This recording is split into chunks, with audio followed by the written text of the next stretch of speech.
Hey guys, welcome back to About Technology. In this video, I'm going to show you an easy method to reverse a video in DaVinci Resolve. Let's say here we have a clip of pineapple that explodes. So let's just create a reverse video effect over here. For that, copy the clip and paste it adjacent to the first clip. Now hit the right click on second clip and select Retime Controls. It will add speed arrows to your clip.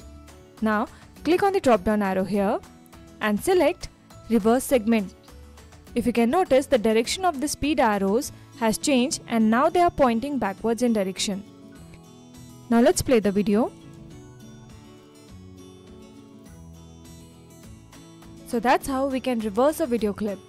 That's it guys. If you want to know how to reduce a file size in DaVinci Resolve, please click on the video at the top right corner of your screen. If you like this video, please give it a thumbs up, and if you want to see more DaVinci Resolve videos, please subscribe this channel. It will notify you when any new video comes out. Feel free to comment below what other new videos would you like to see in future. Hope you enjoyed this video. See you next. Bye bye.